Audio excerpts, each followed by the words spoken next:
That's a big question. I don't have an easy answer for it, but I think it's because it is a complex question. But I do think from taking it from a systems thinking perspective, oftentimes when you see the results of something, you see an event that you want to correct, that's usually the symptom of a much larger, a more sort of complex problem. And oftentimes the solutions don't lie right there, but lie more upstream, looking at sort of how this problem first developed and then taking interventions at some earlier stages. So for example, if we were looking at the question of why aren't there more women entrepreneurs in this space, then the question would be sort of, what structures have we created that make it more difficult for women to become entrepreneurs? And then why do we create those structures? What are the underlying assumptions or mental models or paradigms that we have that make us create those structures that mean that women are locked out from access to the entrepreneurial market? And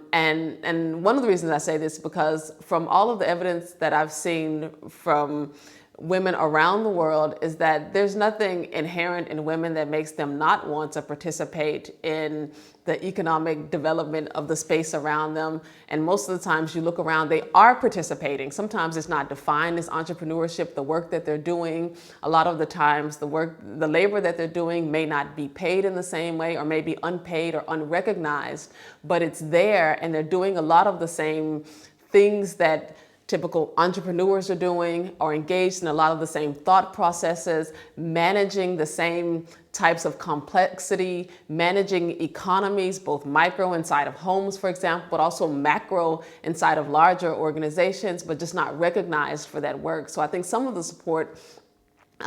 may lie in just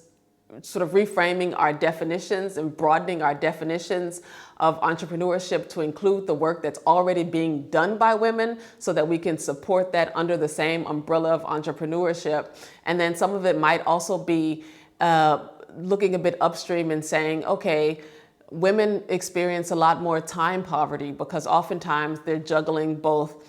jobs outside of the home, but also disproportionately doing more work inside of the home. So how do you free up a space so they have less time poverty, more time to work, explore ideas, engage in some of the creative thought processes that we expect of entrepreneurs, but that they may not have the space to do because they're taking on additional responsibilities outside of formal work. So I think in other ways that a lot of the other ways that we support women to become full, equal members of a society will also naturally result in women also becoming,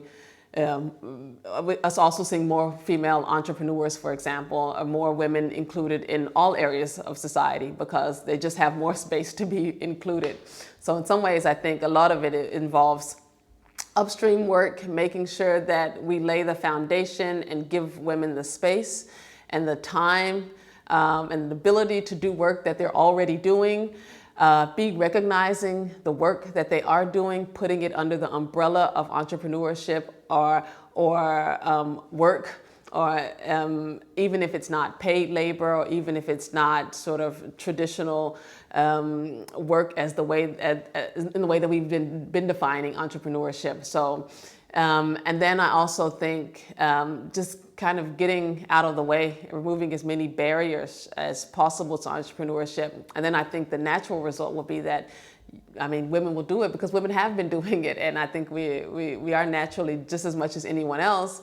inclined to work, to be creative, to think of ideas, to solve problems, and to find innovative solutions to the world, to the problems around us.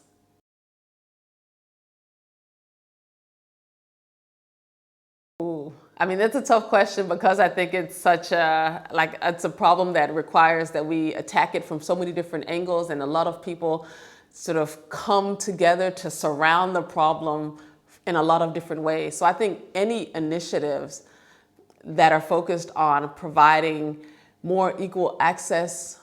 more equal opportunities to women, but also reducing their loads in other ways, like reducing childcare loads, evening out that responsibility between all parties, taking on, reducing healthcare loads or healthcare burdens, reducing management of the home burdens, but also then when you get into formal workspaces, making sure that women are also given equal visibility and space to talk, so that so any projects that are working on any of those things, I think and somewhere downstream will also are also projects that support women entrepreneurs. And I'm sure there are a lot of them. I can't think of any off the top of my head, but I'm sure there are a lot of projects that work on those types of things.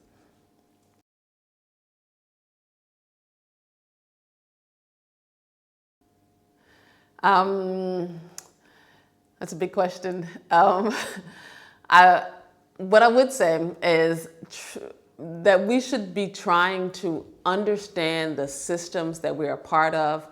and the ways that we feed into and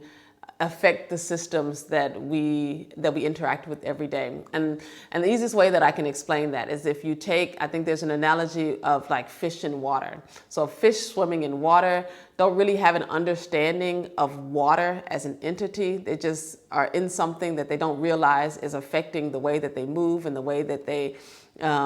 sort of what they're able to do and what results they get from whichever actions they take. And if you're able to see that you're in water